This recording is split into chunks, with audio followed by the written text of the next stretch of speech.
You're listening to the Armchair GM Sports Network.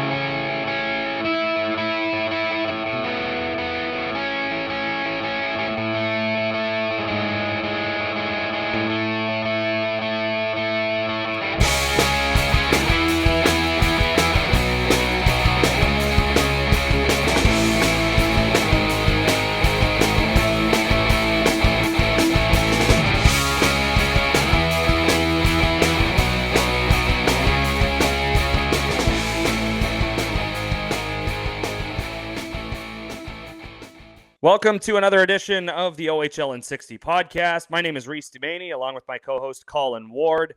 BC is up in the clouds or behind the clouds or both. Up behind the clouds. Yeah, that works. English. But we're back with another edition. Thanks so much for tuning in, everybody, whether you're listening to us on your favorite podcast audio platform, whether you're watching us on YouTube on the Armchair GM Sports Network. Make sure you hit that like button, hit the subscribe button so you don't miss a second of any of the content that we've got to offer for you. Of course, make sure follow us on all social media at the OHL in 60 podcast. We're on Twitter because X is a stupid name. We're on Instagram. We're on Facebook, of course. And make sure you follow the Armchair GM Sports Network as well on all of those social media platforms. We've got a number of topics lined up for this week. And thank you, Mondays, for providing us with more news to talk about. Because there was another trade that went down. Oh, yeah, big time. Absolutely. It was a good day. Good day around the news world of sports. Busy Tuesdays are the worst, but busy days are the best. Sucks. Yeah. Busy Mondays are the best. Yeah. Because wasn't it a Tuesday that the Wasslin trade went down? Or was that like Wednesday morning? One or the Tuesday. other. I think yeah, Tuesday. One or the other. And we're like, bro. Because Wednesday another affiliation of the Knights play, and that's the Nationals, so probably Tuesday. Yeah, true. Niagara affiliation. But yeah, good. Oh well. Great move for both sides. That was last week's rant, and yeah. Hey, he's time. Brady Wasslin lighting it up for the London Knights right now. That is not one of the OHL headlines, by the way. But yeah, very much so. But OHL headlines. I mean, Dustin Brown, his number is going to go to the rafters at the Sleeman Center, and pretty cool giveaway. So if you've got tickets to that game, get there early because it's going to be pretty sweet. Yeah, we'll get into that once we chat about that. Jay McKee reached his 300th win as an OHL head coach. Of course, that is coaching the Kitchener Rangers and now the Hamilton Bulldogs for a couple of years. And now for the last 2+ years, it's been the Brantford Bulldogs. So we'll touch on that. And we've got some awesome audio for you for that. Colin Ward and Danny Briere, Philadelphia Flyers general manager, former teammate of Jay McKee with the Buffalo Sabres. Gracious enough to give Colin his time and chat about Jay McKee. This is during the game against Ottawa, so he didn't yet have his 300th win. It was loading, but it's about 5 minutes or so, I believe, 4.5, 5 minutes or so that Colin spoke with Danny Briere. Hey, numbers, that a boy. Love it. Oh yeah. Big interview. Got to remember it. Oh yeah. That'll be a cool one. And now Colin Ward can just be the casual guy that walks past Danny Briere. Hey, Danny, how's it going? Like that wave and the hey, Danny, what's up? Colin Ward's on that level right now with Daniel Briere.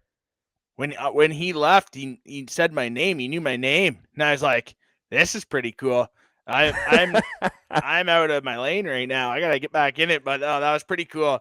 That was sweet. My head was the size of the Canada Life Place, one of the biggest arenas in the Ontario Hockey League. That's how big my head was. It was pretty cool. No, and honestly, the best part was how close Jay came to that job in Philadelphia. Like, yeah, that's pretty cool. Like how close it was. Then obviously a teammate in Buffalo. I know Brandon, you're gonna love that Buffalo Sabre talk. But I think that's pretty cool that he was there for that. And I mean, the Bulldogs didn't play good in the third period. They almost deserved to lose at times in the game. So got lucky it wasn't a future interview, next week's show or a week after, whenever he got his next win type interview. But no, it's nice we got to air it right away. And nice we got to chat with Jay as well post-game about it. Got 16 minutes on the Dogcast coming out this week sometime. So Bulldogs fans, go there to the Bulldogs Audio Network because that was a big one. 16-minute post-game, about 300 wins with Jay McKee. I think you went through all 300 of them. No, I'm kidding. But he's been great. So that's pretty cool to see 300 wins. Yeah. Fourth fastest to do OHL history. It's crazy. That's crazy. And it's wild, if you knew who Dale Hunter was. He did. Got a long ways to go. Brian Kilray, he knew him. Yeah. Yeah. So we'll get into that and we'll get into that in a few minutes here. I mean, Niagara and Oshawa hook up on a trade. Matthew Humphreys heading to Oshawa with a pick and 2 picks coming back to Niagara. So we'll touch on that. Players of the week were announced on Monday. Also, we'll discuss that. We've got some video as well. Barrie and Soo, how that one ended, and something happened between a player and a fan. That's unfortunate to see. And then the guy who scores the shootout winner complains about ice conditions. Never. That's a new one. Usually it's a situation where it like bounces off his stick or takes a weird hop on like a rut in the ice when he says something like that. But he scored the winner and still said it. But I mean, if you're going to listen to anybody, I would hope you listen to your home players and do something about it. So we'll get to that in segment number 2. Remembrance Day jerseys around the Ontario Hockey League were out on display this past weekend. The Kitchener Rangers once again hitting a home run with their jerseys. So we'll have some pictures up for everybody on the YouTube stream and encourage everyone to go look at the Kitchener Rangers one in particular.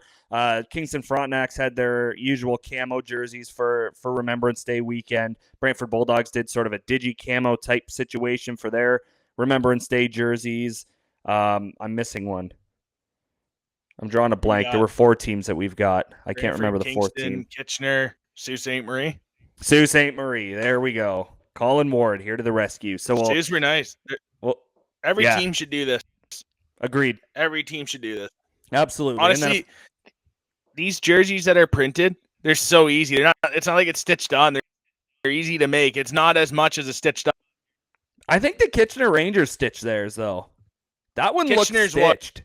Yeah. Yeah, Kitchener's were, but I was speaking about other teams, especially I know Brantford, for instance, was a printed. Yeah. But I wish that more teams did this. Yeah. It's the biggest game of the year in the regular season, in my opinion. It is. Wear a poppy. Yeah. It's not hard. Absolutely. And to round out the show, as always, updated OHL power rankings here on the OHL in 60 podcast. Yeah, but before we do get to any of the hockey, there is a reason we play for the Memorial Cup here in the Canadian Hockey League. Tuesday, November 11th is obviously when the show is debuting, so that is what this show is for. It is to remember all the veterans that were way more courageous than a lot of other people were to head overseas and fight the battle for our freedom, so that we can chat today here on the OHL in 60 podcast, so that we can go to the grocery store without having to be worried about anyone coming to attack us or anything. That's probably not factually correct. But, back, whether it be World War I, World War II, whether, whatever battle they were a part of and fought for, there's really no way to repay them. And yeah, realistically, the least you could do is wear a poppy. I'm going to have it on all month of November. It's kind of, in my opinion, I think it's stupid to stop after 11 days. I mean, we don't start wearing them till November anyways, but I feel like this is worth a whole month, not just 11 days or 1 day. So it'd be awesome to see more people do that. Wear it the entire month of November. But for sure, Tuesday, November 11th, the debut day of this show. I mean, I don't know what else we can say, but thank you to everybody who fought and served. Man, try to go to a cenotaph, try to go out and do something in your community. Every community, try to do so. I mean, I'm here today because of the military. I have 5 family members who have served in the military. I mean, I remember as a kid, the first thing on Remembrance Day had to be going out somewhere, had to be wearing a poppy come November 1st. Like, just take a moment of your time. Just take a moment out of your time. Nothing's too busy during the day that we're supposed to be remembering those for the reason why we're here. So it's a big day, and just take a moment of your time. Give thanks to somebody. Go to a Remembrance Day ceremony, or go to like the shopping center and thank someone who's handing out poppies, and give them whatever you can. It doesn't have to be $1 million.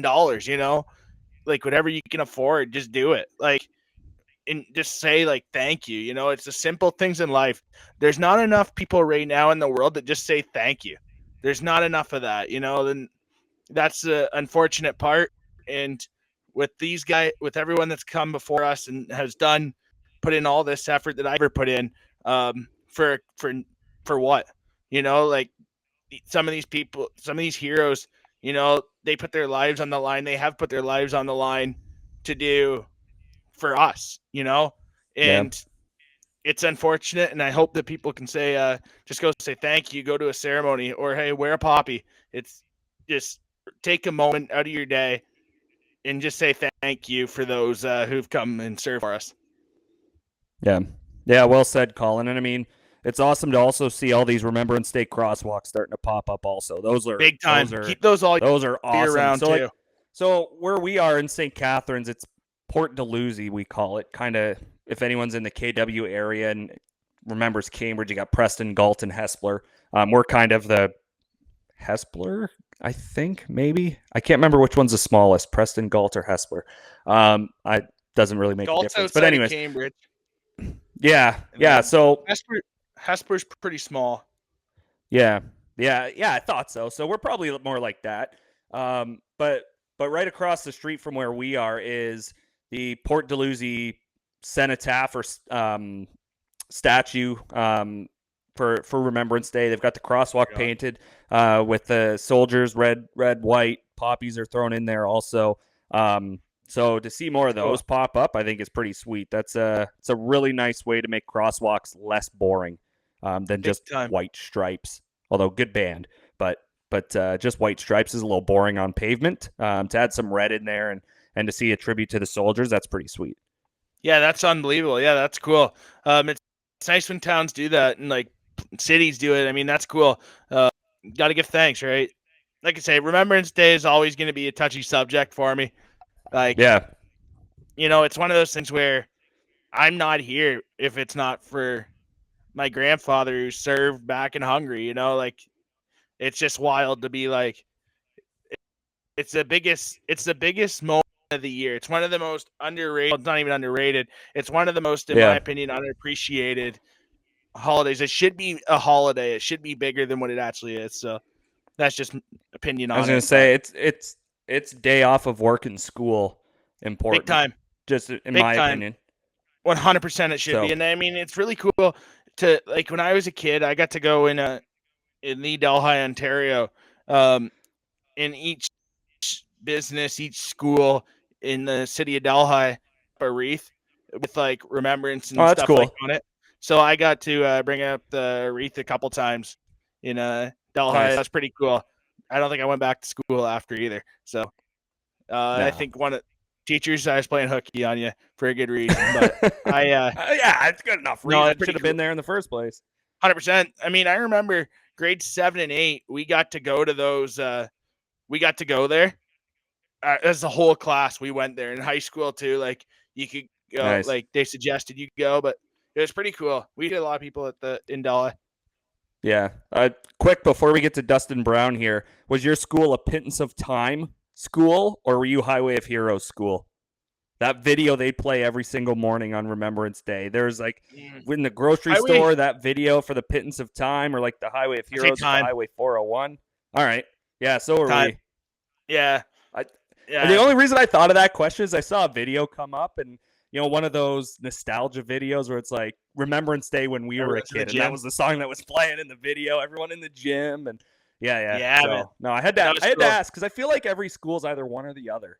I don't know. Yeah, and like anyone listening, did your kid's school what's the Remembrance Day ceremony like? Unless there's kids elementary school listening to us, which, hey, all the best. I hope you're learning. Maybe I'll come in and teach your class one day. But no. Nobody wants that. No. Oh yeah. What are you going to teach them about? The history of Delhi?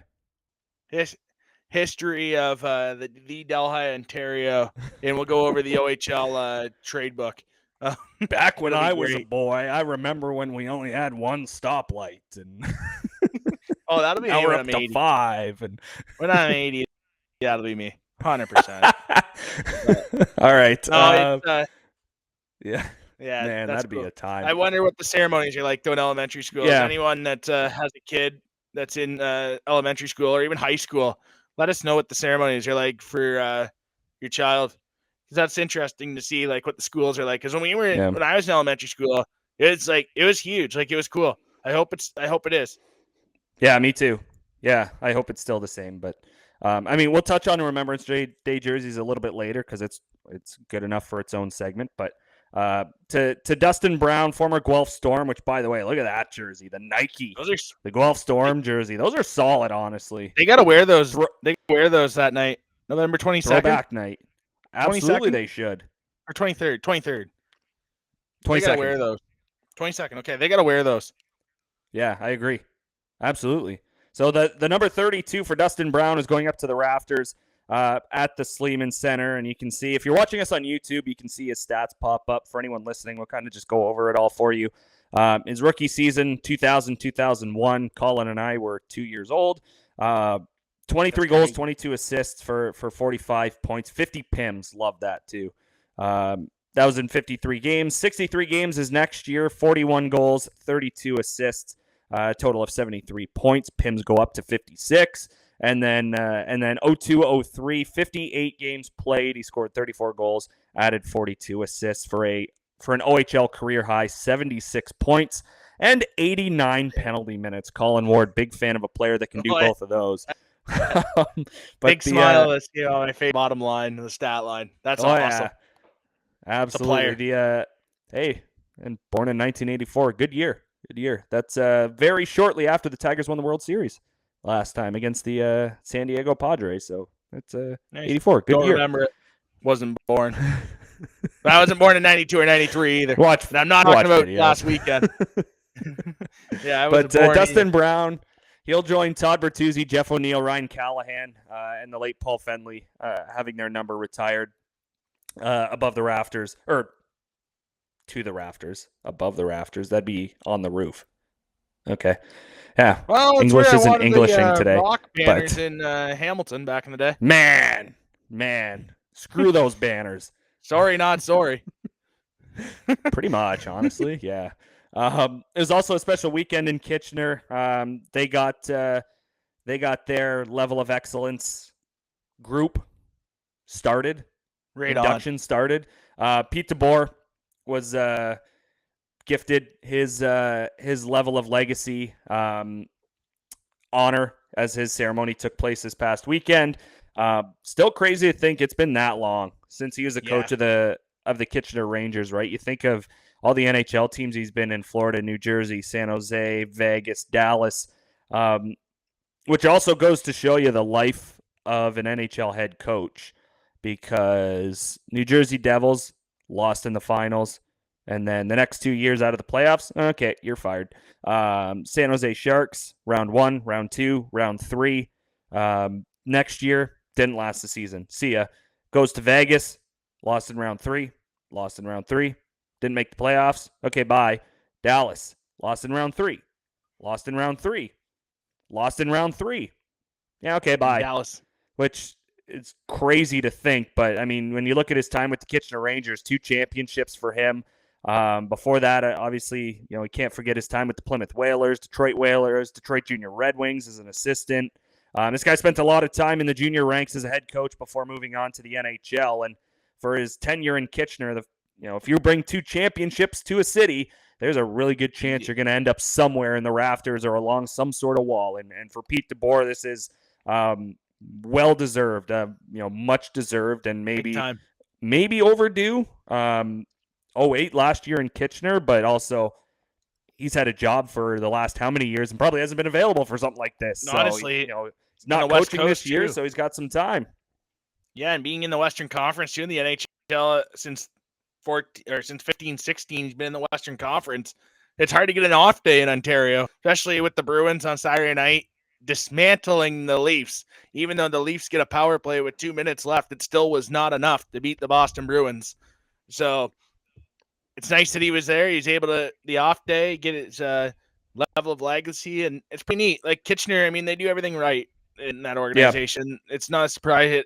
And like, I mean, it's a tough, Kitchener to me is going to be like what it's like when the Detroit Red Wings retire jersey numbers. It's going to be hard because there's so much talent, but there's so much tradition that comes with it, right?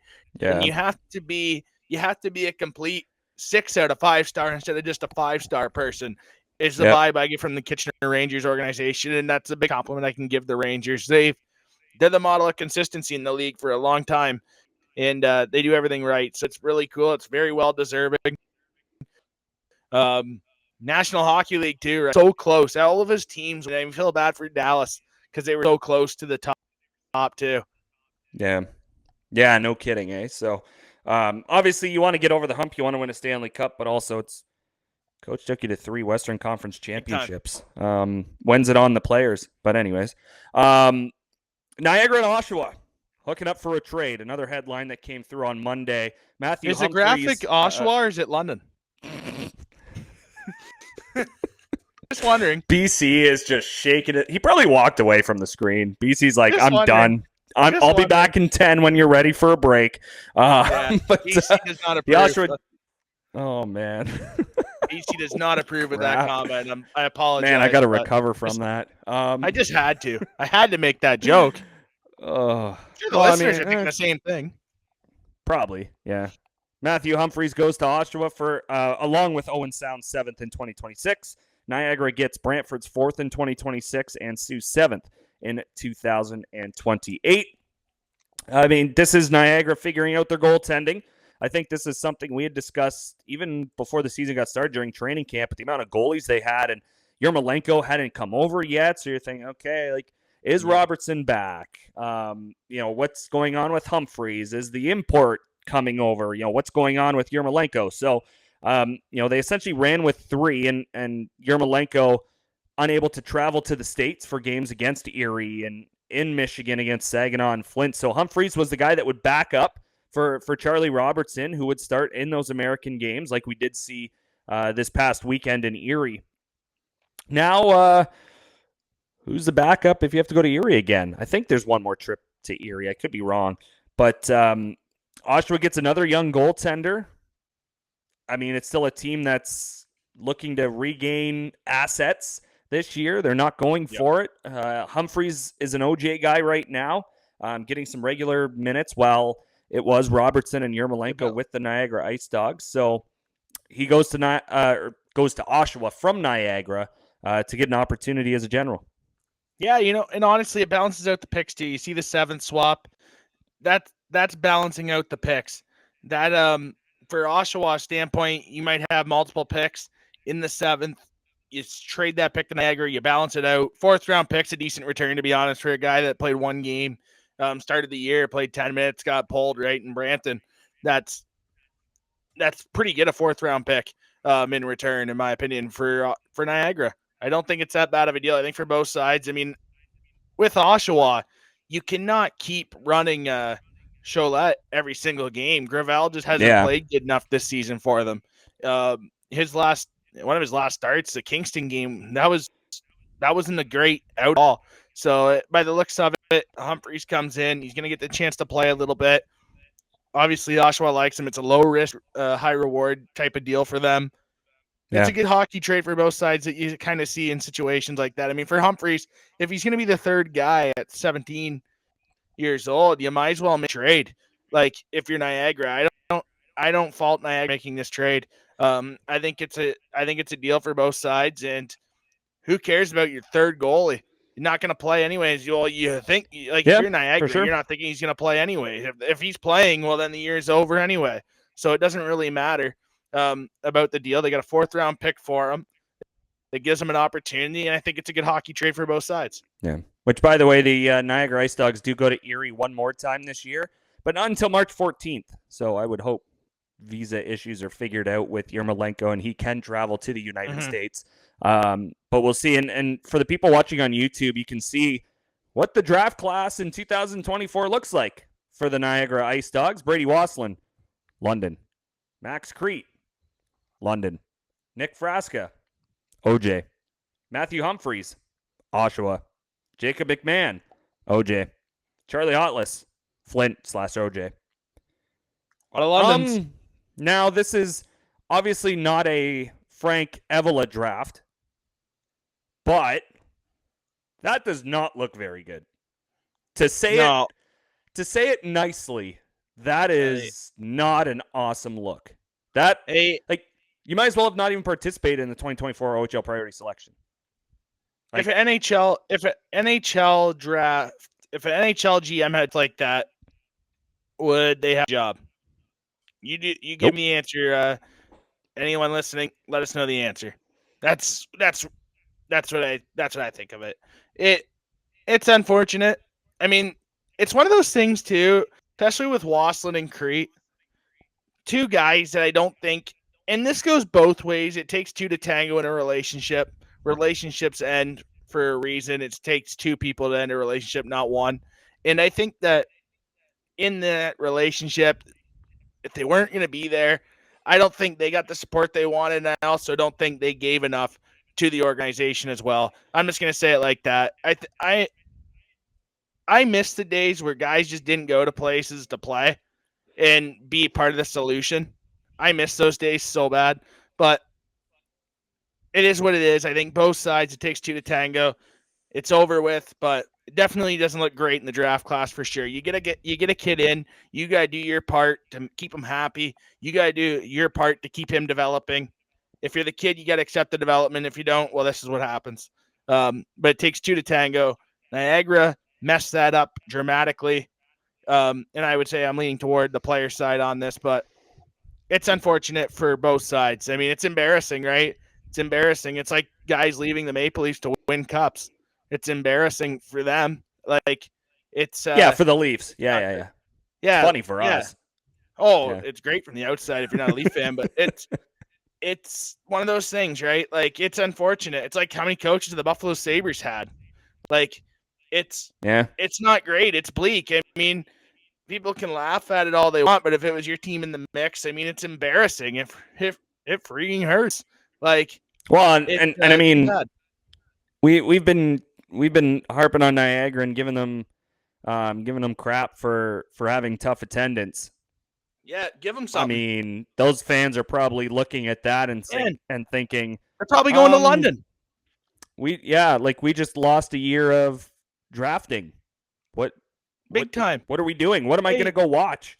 Why would I get season tickets to a team when I know my best player or my captain? Don't even start it on that one. My captain, we're not going there, Wardy, is going to get traded.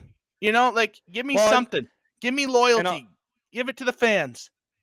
Well, I'll finish up the point on that is it's already hard enough to buy a jersey customized because the player's barely there for long enough. Like you get them for 2 years minimum, 5 years max. Hardest team in the league is Niagara. So I mean, how can you're going to get a Matthew Humphreys jersey at the start of the year expecting him to be a guy in the mix, and then now he got traded. It's like, oh, well then, third round pick is gone. Cool. Well, that was a waste of $250, but probably more. I don't know how much jerseys are in Niagara. The Under Armour jerseys are more. Yeah, so we'll move on from that. Jay McKee, let's get to a more positive note, I guess you could say. Jay McKee, 300 wins as an Ontario Hockey League coach. He does it with two franchises, with the Kitchener Rangers and now with the Bulldogs organization. 2 years in Hamilton, 2+ years now here in Brantford. And the Brantford Bulldogs have helped him get to it a little bit quicker than usual, I would say. Coming into the year, you're like, yeah, okay, he should be able to get that by December. And then we're chatting about this after a November 9th win because the Bulldogs have not lost in regulation at 15-0-3. And they've been trying to, that's for sure. Oh wow. God. They've been trying the last couple Holy, weeks. but I'm just saying Jay how it McKee, is. Jay McKee, the 20th head coach in league history to reach 300 wins, matches the legend Brian Kilray from the Ottawa 67s, and funny enough, he got number 300 against the Ottawa 67s. Did Jay McKee, but he matched him for the fourth fastest to get to that mark. Dale Hunter, Dick Todd, and well, speaking of the man, Pete DeBoer reached the milestone in fewer games than Kilray and Jay McKee. So, I mean, for Jay, you know, the playing days came to an end in the 2000s. Was an assistant, and I should add, it says assistant on our screen for Niagara University. He was a volunteer assistant. So, I mean, unless he was getting something under the table, I've been in spots like that. Not coaching, but you're down as a volunteer assistant. But you know, Jay McKee got into coaching that way, using connections at Niagara University. Again, listen to the Dogcast if you want to hear the full 16-minute interview with Jay McKee. Brian Smiley, Colin Ward conducted that one on Sunday. But you know, he moves on to Rochester as an assistant, moves to Erie as an assistant, moves to Kitchener as an associate. I don't know what the difference is. Can someone explain that to me? What's the difference? Assistant, associate. Associate is usually like the coach in waiting at a coach team. It's like Brian Hartline at Ohio State, where they're the one below in between. Oh, the next guy to lose to Michigan 4 times in a row. All right. No. You better hope Michigan don't lose this year. But I just said associate is in between the head coach and the assistant. All right. Okay. I got you. And then, of course, going on to be the head coach of the Kitchener Rangers. Okay. I got you. Defense, though, in this case. I didn't see what the huge difference was. There isn't obviously one, but enough. You see that year in Kitchener. They're suspended. That's usually time it really comes in. Yeah, true. Yeah. But that, look at that year specifically, 2017-18, which, by the way, was the first year the Bulldogs won an OHL championship. Kitchener Rangers just had to get past the Soo Greyhounds, and it would have been Kitchener-Hamilton in the Ontario Hockey League championship. And obviously the Soo Greyhounds prevailed in that one. But what a heck of a team Jay McKee had that year for the Kitchener Rangers, a 43-21 record with 4 overtime losses. It's a pretty good club. And then, you know, obviously he gets let go in the 1920 season and then comes to Hamilton out of the pandemic and wins a championship.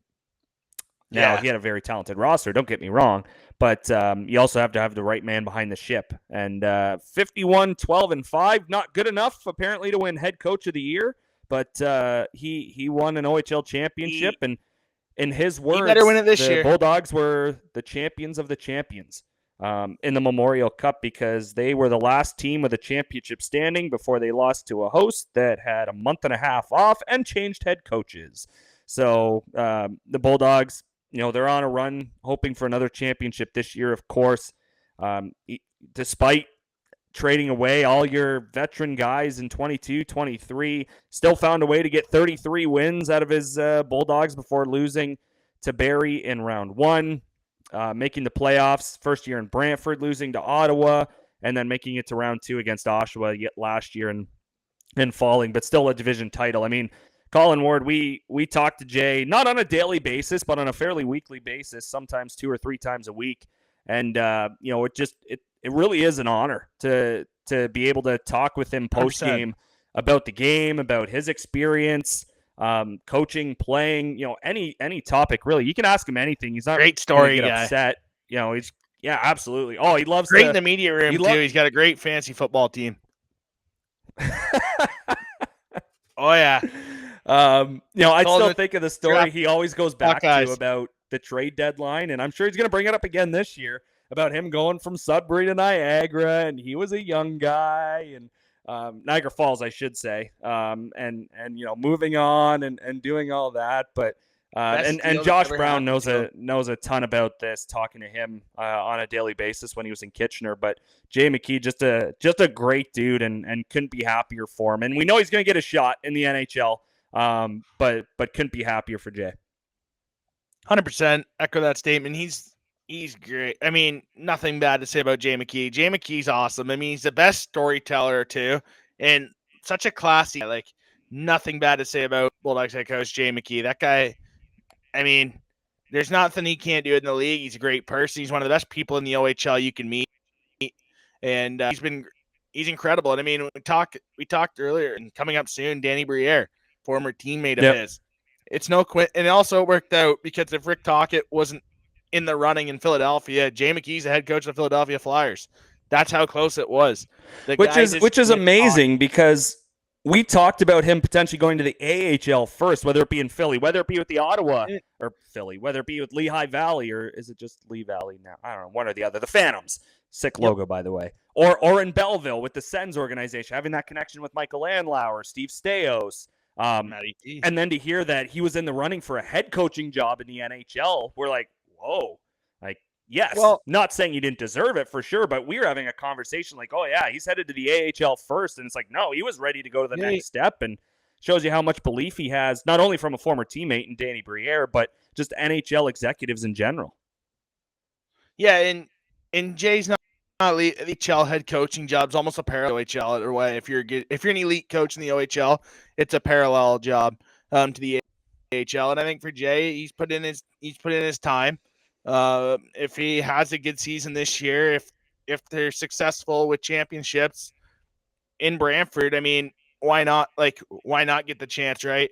And Mark Savard was a great coach in Windsor, but it was a one and done, which was so weird, in my opinion, to see how fast that ended and how fast it rocketed up as an assistant. Like, Jay McKee won that series. That's why it's all that has always shocked me in the back of my mind. 2, I'm pumped for Jay to get the opportunity at the CHL NDP US game series. I'm very happy about that opportunity for Jay. He's deserved that. He's so deserving of those chances. I mean, how he hasn't coached in a Hockey Canada event since the Canada-Russia series is baffling to me. I cannot believe that guy hasn't been able to be on a bench for a World Junior team. The guy, you look at the guy. I mean, he could run the D easy as an assistant coach. That's how impressed I am by Jay McKee. Maybe it's because we work with him, but I like to ask people on road games for the Bulldogs what it's like working with your coach. And every single person, and I know we always have the conversation with Josh Brown. They got a great one now in Kitchener as well.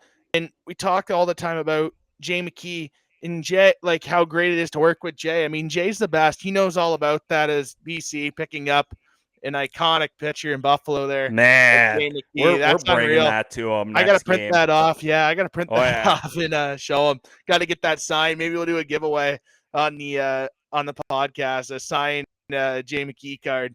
But Jay's great. Like the person, you talk to people around the league how great of a person Jay is, and you ask, what is it like working with your coach? And I go, we're pretty lucky to have Jay. And then, Jay's great. Every single person says that, how great it is to talk to Jay McKee. And that's the best compliment you can give him. He gets junior hockey. He's such a good junior hockey coach. That's the one thing that I'm interested in, to see how much it translates to the next level in the NHL, because Jay McKee is so good at communicating with junior hockey players. There's not a lot like him. You look at Jay McKee on the bench and you think, that guy is pretty intimidating. Like, he looks pretty intimidating to talk to. Like, it looks like he'd be a yeller. Jay McKee hasn't yelled at anyone yet in the last 3 years in Brantford. And I mean, there's only been a couple occasions we've heard about in Hamilton, but he's not a yeller. He's a teacher. He communicates. I have nothing bad to say about Jay McKee. You watch the Brantford Bulldogs play, and you watch them live. Look at Jay McKee. You never see him. You never say, oh, there's a game face there. BC is loving this right now. BC's loving this right now. But assistant captain, those great Buffalo Sabre teams, the jerseys, though, like Jay McKee, like nothing bad to say about the guy. I can't wait to see what's next for Jay, but he deserves everything, especially that Easton Synergy stick. You know what? Oh, yeah. I remember last year when we were talking to him at the prospects game, the OHL prospects game, there he's doing the Michigan and attempt and stuff, like in a skate around there at morning skate. And I like, he's a skilled guy. He's got some hands. I asked him on Sunday after the game if Owens, Brantford Bulldog defenseman, reminds him of himself at that age, and Jay goes, well, I got some points in junior. I probably got more points than Protz. As Owen Protz is walking to the gym behind us. But Jay that's Jay McKee. Jay's just the best. Nothing bad to say about Jay McKee at all. He's honest. The other day after Thursday's game, the Bulldogs lost that game, deservingly so. I talked post game about how much of a joke it is, how they can't shoot the puck. I don't think they can shoot. I don't think they know how to shoot the puck. Blah blah blah. And Jay agreed, so it's pretty cool. But Jay gets the game. Great with media. Just great individual in the Ontario Hockey League. One of the best in the game. Nothing bad to say about Jay McKee. Yeah, and we'll hear right now what former teammate Daniel Briere had to say about Jay McKee. So we'll get you that audio. It's about 5 minutes or so. But here's what Philadelphia Flyers general manager Daniel Briere had to say about former teammate Jay McKee. Well, Danny, former teammate of yours, catching 300 wins in the OHL as a head coach. Did you ever think Jay McKee would get to this moment? Well, Jay always had an knack for understanding the game. He's part of the reason why he played so long in the NHL. He's a student of the game. I had the chance to spend a little bit of time with him in the off season, getting to know his coaching philosophy. After spending time with him, I can understand why he's doing so well. He's very impressive, and really happy for him too. And for what you can say, how close was he? By all accounts, he had an interview with you guys. How close was he? And how impressive was his interview for you? The interview was great. It was very impressive. I think Jay's got a great chance to be an NHL coach. I'm pretty convinced of that in the future. On our end, we had Rick Tocchet in line, and when that worked out, obviously Rick was our number one target, but Jay was right there. We were really impressed by his philosophy in coaching, his approach, and you see it here with the Flyers. They play hard for him. What is it now in a coach with the younger generation? I know when you guys came up, you had to play that hard, gritty style still, but now you got guys on the third line that come up, and they're trying Michigan attempts. You watch the game tonight, you got guys on the third line trying a Michigan attempt. What's the difference between coaching and how you treat your players, but obviously without letting them get away with too much? Yeah, first of all, I think the players are probably more talented than we ever were in our time when I played. It's really impressive the skill level that the players show up with now. And as a coach, what's critical is making sure the players are willing to play for you. They're willing to buy into whatever you're selling. That's the toughest part as a coach, is getting every player on the roster moving in the right direction. And Jay seems to have found a way to get it done for himself. All right, I got to ask you a Bulldog question. Are you impressed with this Bulldogs team? What's your thoughts on the Bulldogs right now? Well, I can't say too much, obviously, but my friend coaches for that team, so I love watching them play, and they've had an impressive start. They look like they could be a dangerous team in the second half of the year, and hopefully for the OHL championship. The one thing I noticed about Jay, and you've been around long enough, I've been around long enough, the demeanor on the bench. Different coaches have different demeanors. Jay's demeanor on the bench, I don't think matches what he was as a player. Are you surprised at that demeanor, or do you understand it because he's just that smart of a guy that he knows he has to kind of have that different demeanor? Yeah, I think he's figured out that he could, as a defenseman, it's almost like survival, right? He knew as a defenseman that's how he had to play to have the career that he had, and then he's figured out now because he's highly intelligent. He's figured out that's how he has to be to get everybody on board, get everybody buy into him. Every personality is different on his bench, and it's making sure he can get them all together. And it seems like he's figured out, how to do that. And his calm demeanor, I think, reflects his team as well. Obviously, this is the home of Wayne Gretzky, but Keith Jones was also a pretty good hockey player from around here. What's it like working with Keith? What's he like? It's a blast. I tell everybody I'm the luckiest GM in the league to have a guy like that knows the game, has played the game, he was, for years on the bench, closer than even, the coaches were, because he was a step ahead of them on the board when he's calling the game. He has an inside track on a lot of people. Highly intelligent guy. That's probably the most impressive part about him, and witty as well. Now, I feel bad for hockey because we lost an amazing announcer in the U.S. on TV, probably the best there was. So, selfishly, I have him all to myself every game. So it's been a blast. He's a lot of fun to be around.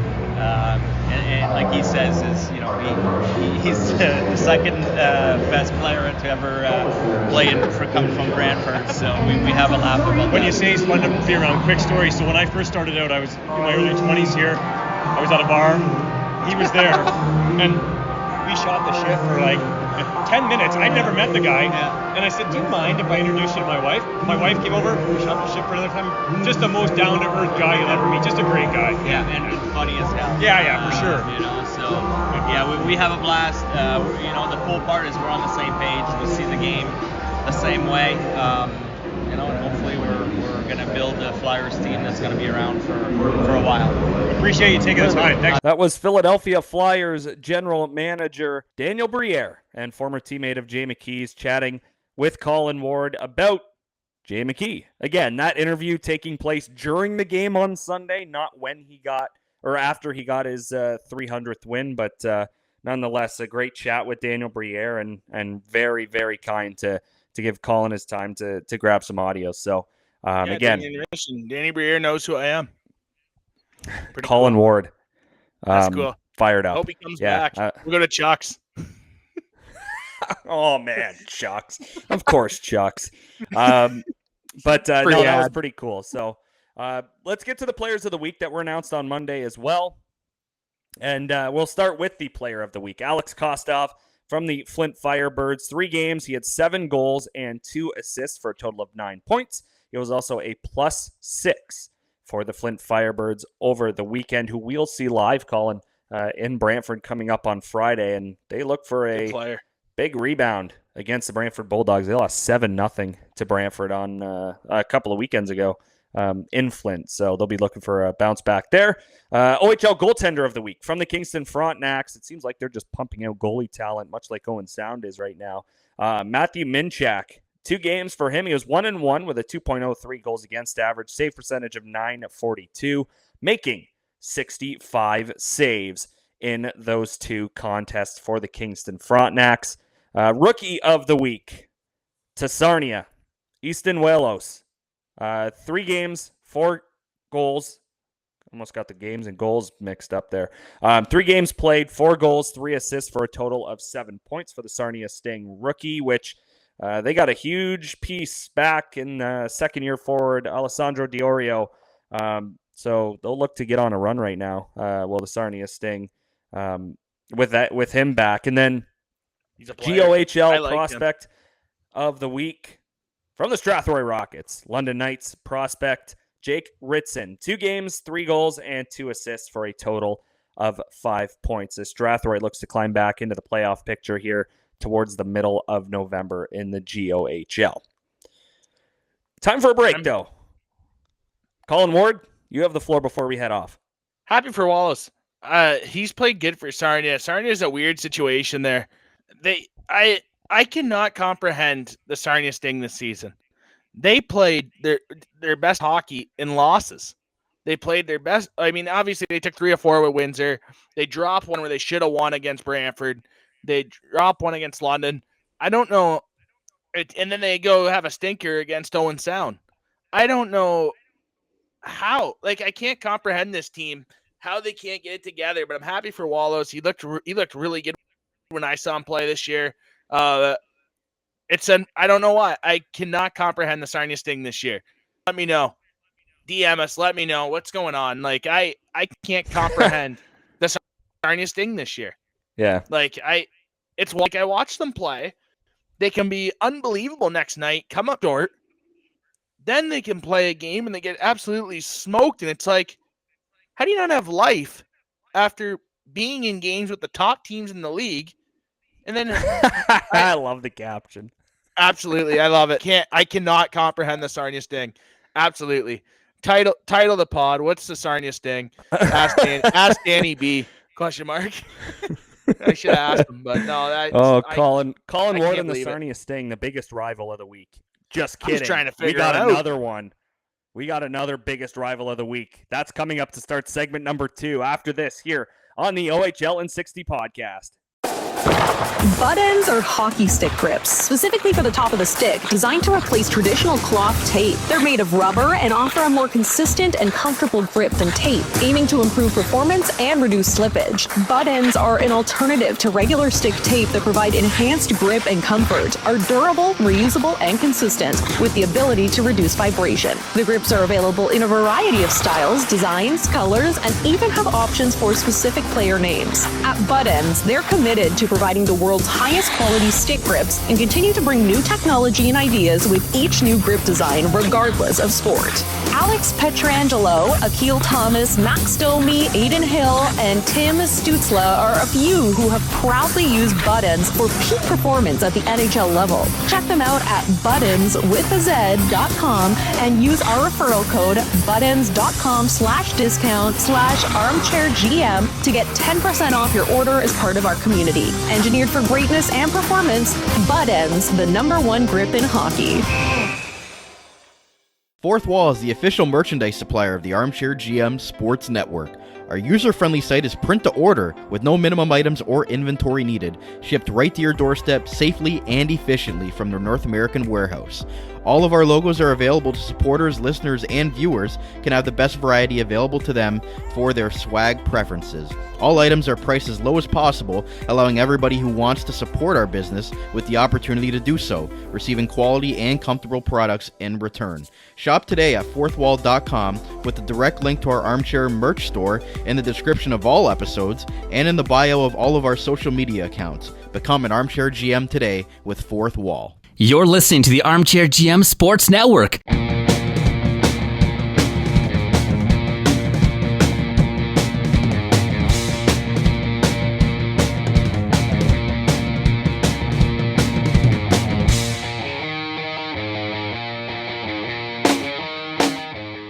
Welcome back to the OHL in 60 podcast with Colin Ward. I'm Reece Doumani. BC is behind the scenes running the show, making sure we continue to record and stuff don't hit the fan. So shout out to him for that. Thank you for everyone listening on your favorite audio platforms, as well as on YouTube on the Armchair GM Sports Network. Mentioned off the end of that first segment, the biggest rivalry on this week's show might be Colin Ward and the Sarnia Sting. Might be the Barrie Colts and Soo Greyhounds, which we're going to get to in a couple of minutes here. It's not either of those.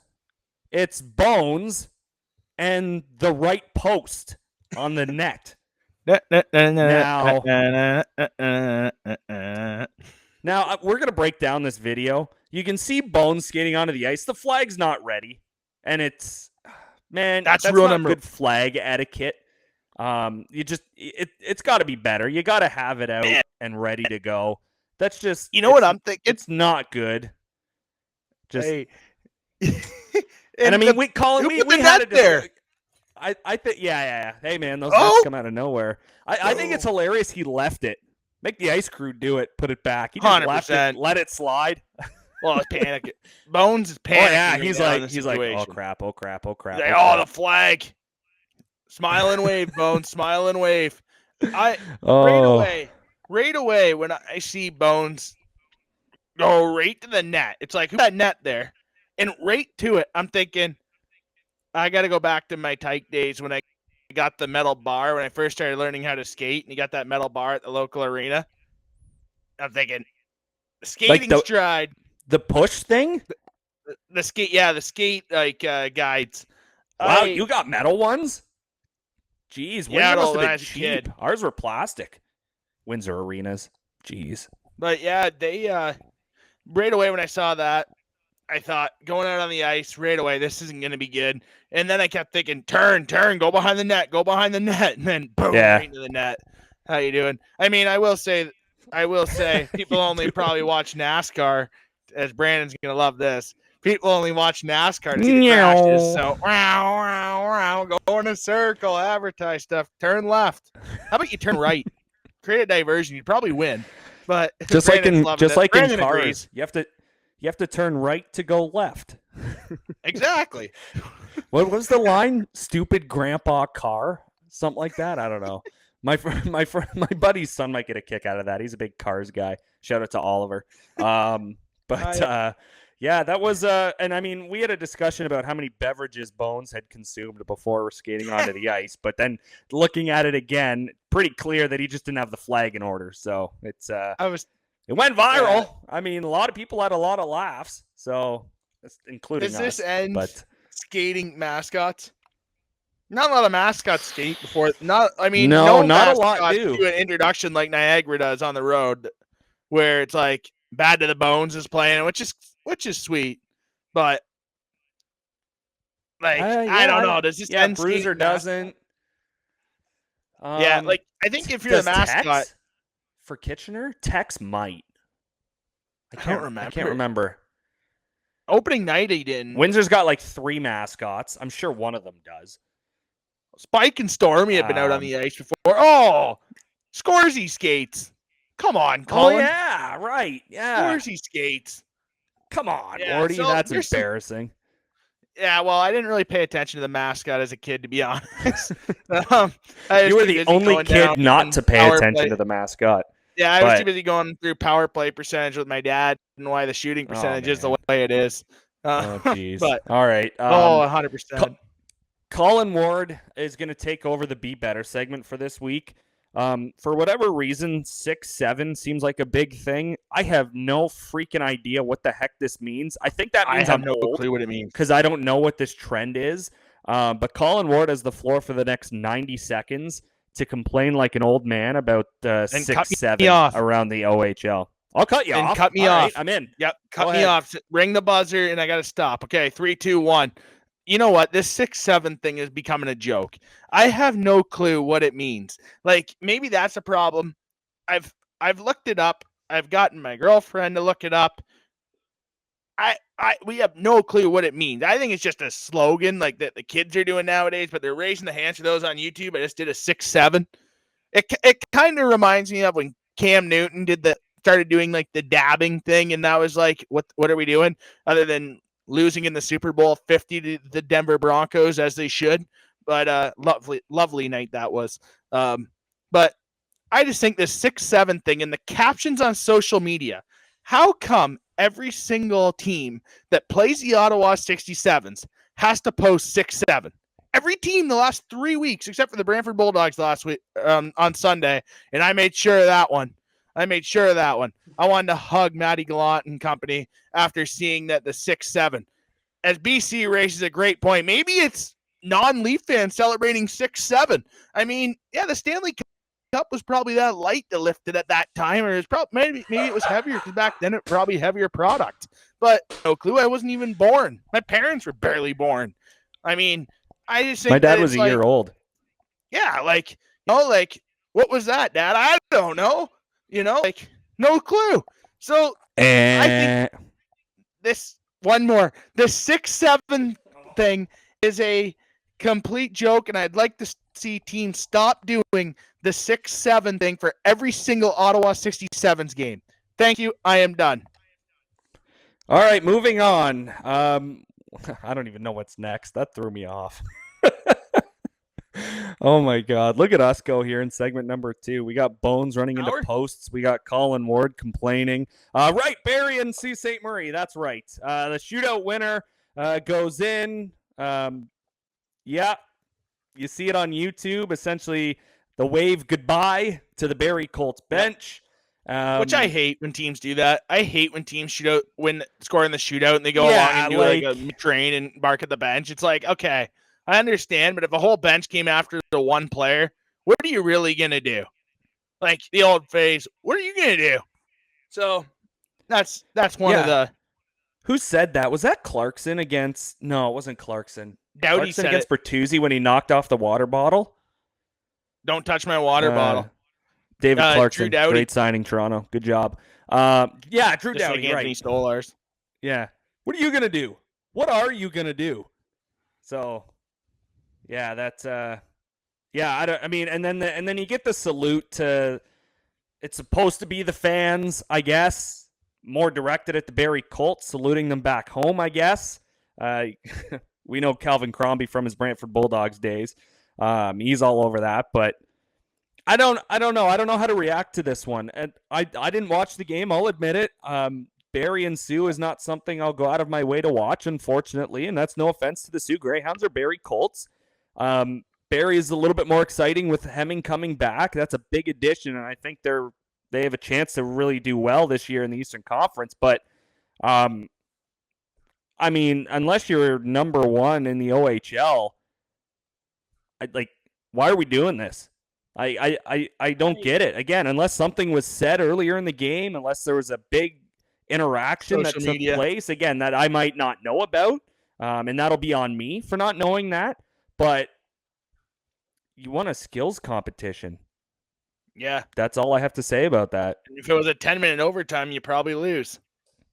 And you know what? Brandon gives a really good point here on YouTube. Who was right? Who was wrong? I mean, Soo saying no team was in the right. No team was in the wrong. I will say this. The biggest wrong of the whole season was after the game going off the ice when Tayshaun Aitchison takes his water bottle and sprays a fan. That's got to be a 5-gamer. Minimum 5-game. Minimum 5 games. Do you look at that the same way as shooting an object purposely into the crowd? Like big time. Man, was it Misa that shot a teddy bear back in but didn't get 5? Yeah. He flicked it back off. Kind of similar. I mean, you're off the ice, but still, you're throwing something into the crowd. This has intent. You see the guy barking at you.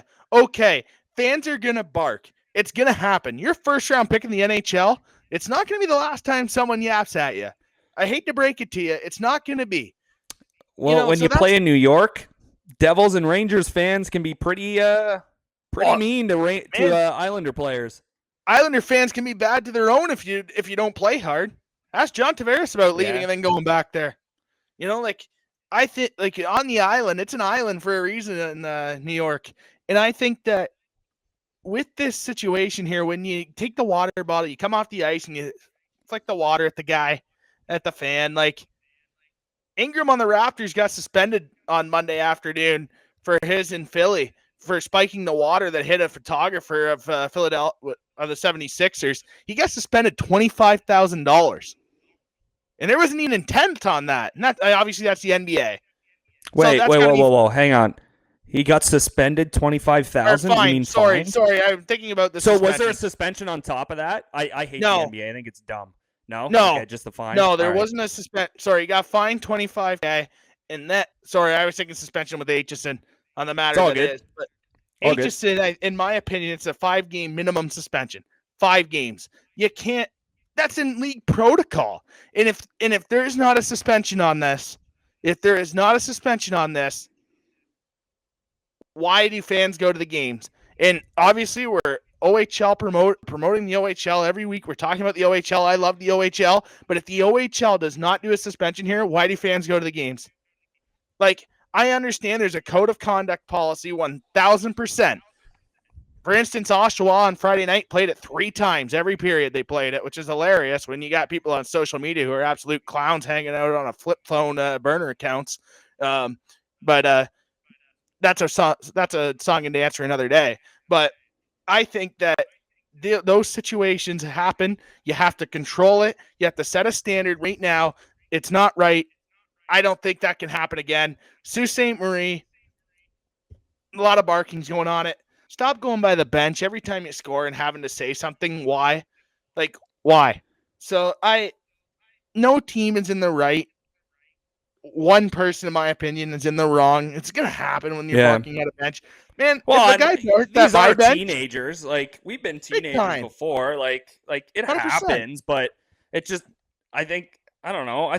I kind of thought it was dumb then. Don't showboat until you win a championship. That's just my thing. Exactly. I get you want to be excited when you win, but there's no real reason to direct it at a bench or another player. Again, unless something egregious happened earlier in the game that makes you be like, hey, we got the 2 points. Sucks to be you.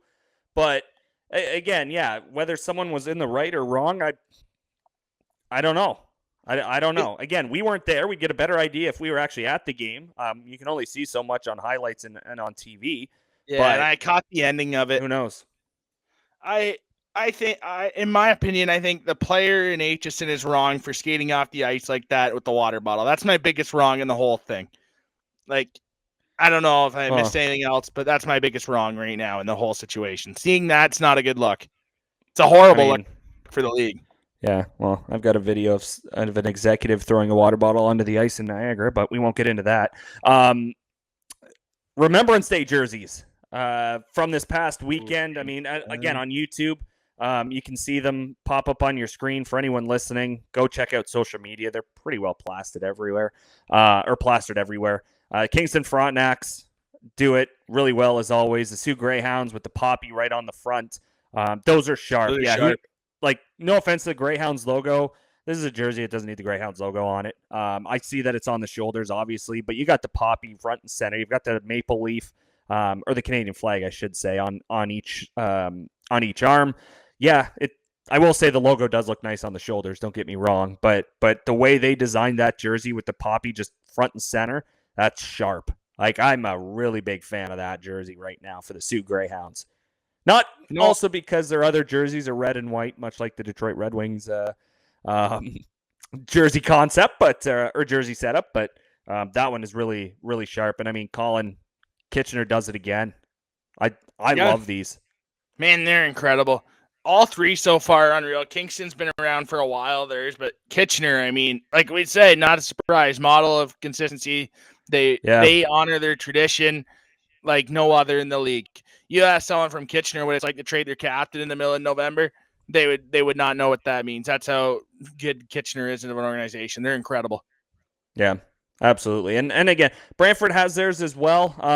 You can go look on their social media. Those jerseys are up for auction, I believe, as well. So go check those out. And it's sort of like a yellow Digicam jersey, white background, white. I guess it's the background. White is the main color, and then it's got the yellow Digicam in there also. But I don't know. It's hard to bet against Kitchener. I love Kingston's. I love the camouflage look. Like I said, the Soo with the poppy right on the front is sweet. But yeah, I mean, Kitchener again takes the cake. It's not even close. 100%. All right. To wrap up the show, as we do always, let's get to the power rankings from the Ontario Hockey League, and we'll go through that before we give our top 5. Brampton Steelheads up into the top 16, up 1 spot to number 16. North Bay Battalion down 2 spots, number 15. Sarnia moves up 3 spots into the number 14 position. Peterborough also up 3 spots, number 13. Guelph does not move, they're number 12. Barrie down 1 to number 11. Niagara down 3 to number 10. Kingston does not move. They're number 9. Flint up 3 to number 8. Soo down 2 to number 7. Owen Sound down 2 spots to number 6. Ottawa 67s grab 5 of 6 points this past weekend. I just had to do some quick math in my head there. They're up 3 spots to number 5. London up 2 to number 4. Kitchener and Windsor switch spots for the second straight week. Kitchener down to 3. Windsor up to 2. And the Brantford Bulldogs, who have not lost in regulation, continue to sit at number 1. Colin Ward, this week, team number 5 for you. Tied again. Owen Sound and Kitchener. Brandon, we got to start placing bets on when Colin Ward's not going to have a team tied at 5th, or 2 teams tied at 5th. Probably December. That's what's going to happen, man. Especially this year in the West, how close it is. It's hard. It's. I don't think it's fair to leave a team out for 5 when now there's no really teams established in the West. So I think give it another month, it'll start to switch up. But right now, Owen Sound and Kitchener, 4-4, 0-2, and Owen Sound their last 10. Owen Sound, Kitchener to me. All right, number 5 for me. I'm going to go with the Ottawa 67s, despite their special teams still not being good at 19.7% on the power play, 68.1 on the penalty kill. They don't take a lot of penalties, so really that's not as big of a difference. Yeah, but they don't. or as big of a deal, I guess you could say. You'd want that percentage to be higher, of course, but they've only taken 159 minutes in penalties, where everyone else is hovering around 200, just below, just over. And then Barrie Colts are at 307, kind of well out in front of the pack, along with the Owen Sound Attack at 302. But the Ottawa 67s, like I said, they grabbed 5 of 6 this week on their 3-game road trip, and yeah, they're rolling. They've got points in their last 6, so they're up to number 5 for me, and they bump London out of my power rankings this week. Yeah, Ottawa's good. They're a fun team to watch. Who's number 4 for you, Wardy? 4 for me, the Barrie Colts. 6-0-1. Obviously, that shootout loss in Sault Ste. Marie that we just talked about. Barrie, to me, is 4. Staying in that same spot as last week. I think that Barrie, they're winning their division, hands down. I said it in the offseason. I'm going to say it all year. Barrie's winning their division, and it's not even going to be close. Oh, yeah, they've worked themselves into a tie with the Niagara IceDogs at 22 points. And big time. They're the better team. Niagara was running away with it by any means, but I would say they had a decent. Oh man! All right, we're gonna move on from that. Jeez. Oh man. Number 4 for me. I can't remember. I might be switching this up on you, BC, but number 4 for me are the Owen Sound Attack. They're the modern day 500 in the last 10. Power play is still unreal right now. They've scored 92 goals. That is the most in the Western Conference. They give up a lot at 74, but at the same time, they're still leading their division by a couple of points. They're at 13 wins, just a couple behind the Windsor Spitfires. So not a bad weekend for Owen Sound by any means, but they're number 4 for me because I think 3 teams are a little bit better. Colin Ward, who's number 3 for you? 3 for me, the Ottawa 67s. I think Ottawa is really good. Their defense is really good. You know, Ottawa can win the 2-1 game better than anybody in that system that they play. Their defensive system too. I really like Ottawa. Their power play is going to go up. Watch them in person. Power play, watch them. I mean, they're like Morelli. He looks good. Whitehead can shoot the puck. Ottawa is. I'm not worried about Ottawa at all. I think Ottawa is a 3 spot this week. Number 3 for me, the Kitchener Rangers. Again, they're past 10. You mentioned it, Colin. They're on a roll right now. 7-2-1 in their last 10 games. Again, a team that you'd like to see the power play and PK maybe a little bit higher, but they're not terrible. They're probably about middle of the pack or so, about league average. But they've only lost 4 times in regulation. London Knights are the same at 4 times. Windsor's at 3. So they're in that mix where they're not really losing a lot of points. They're still collecting them, whether it be wins or whether it be losses beyond regulation. They've lost a couple in overtime, but they're still collecting those points, and they're 2 back of Owen Sound. They're 6 back of Windsor with 2 games in hand. So the Kitchener Rangers, number 3 for me this week. They might have gotten a boost because they had awesome jerseys on. I can't confirm or deny that as part of my rankings. It may have factored into it. But number 2, Colin, who do you got? 2 for me, the Windsor Spitfires. They were 3 last week. They got back in the win column. I mean, 3 in a row. Windsor to me 2. Yep. Yeah, I'm with you as well. Their goal differential is really good as well at a plus 33 right now. 80 goals for, 47 goals against. They're still the best team in the Western Conference. I think not by a wide margin, but I'd say by a fairly decent margin. They're the best team in the Western Conference right now. I think they're. This is going to be weird to say because I love the height of their defense. All 7 of them that are on the roster, 7 or 8 of them that are on the roster. But if they can add to the blue line, that'll be really huge for the Windsor Spitfires. I think they might need another goal scorer or 2 as well. But right now, they are still the best team in the Western Conference. So that's why they stick at number 2. Colin Ward, pretty obvious who's number 1. Yep, Brantford Bulldogs. They keep it going. Streak keeps continuing. And like I said, at times I think they're trying to lose to get over that. But no, it's all jokes. But I think at times they've shown that they're vulnerable. They're getting teams best every night in Brantford. But Brantford's won. Well, and I think for the Bulldogs, they're going to feel it like some of the teams that are going to lose a lot of guys. You think of who's on the Bulldogs roster. Come World Junior time, you could easily see all 3 imports gone. And Dravetsky, Juracek and sure, Banach to Team Czechia. At least for Juracek looks. probably be the captain. Probably. Around. You have to imagine O'Brien at least gets an invite to camp for Team Canada. Merrick Van Acker, maybe he gets an invite as well. Edison Engel, we'll see if the Americans give him a look with how well he's played for the Bulldogs on the back end. But Danford for Team Canada also. So, they might feel the effects of losing some top guys for the World Juniors. And again, we've talked about it at length on the Dogcast. They're going to lose in regulation eventually. It's going to happen. This is hockey. This is the OHL. Crazy things happen.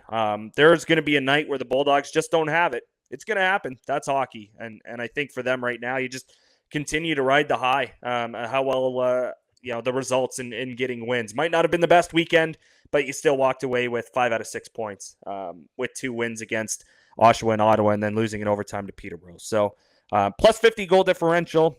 Really hard to beat that. First team to 100 goals for. So Brantford Bulldogs #1 for both of us again this week.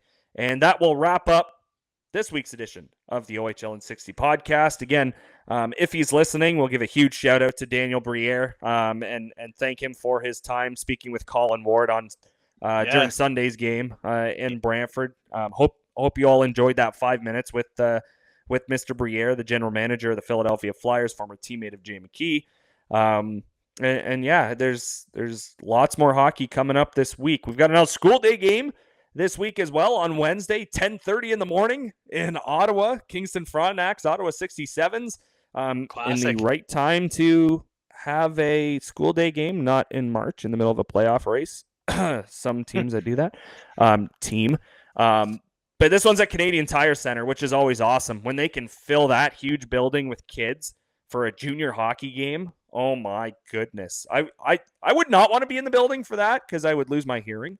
But to see that atmosphere from afar on a TV screen is pretty awesome to see. This is one that I'm sure the 67's players look forward to right off the hop, but as well as the Kingston Frontenacs whenever this one gets scheduled. So that should be fun.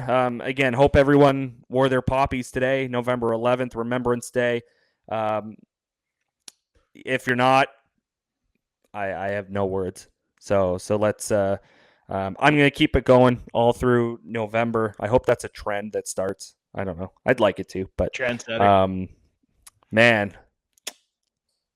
Oh yeah, but you got to find a pin. I've got a Canada pin that I throw in the middle so it doesn't fall off. Yeah, that'd be. I've figured it out. Yeah, so. I've dropped like 5 or 6. I've lost, but keep her going. Keep her going. All right, everybody, enjoy the week's action coming up, and that'll do it for us here on the OHL in 60 podcast. Thanks to BC behind the scenes for running all the production. For Colin Ward, I'm Reece Doumani. Thanks so much for tuning in, and we will chat again in 7 days. You're listening to the Armchair GM Sports Network.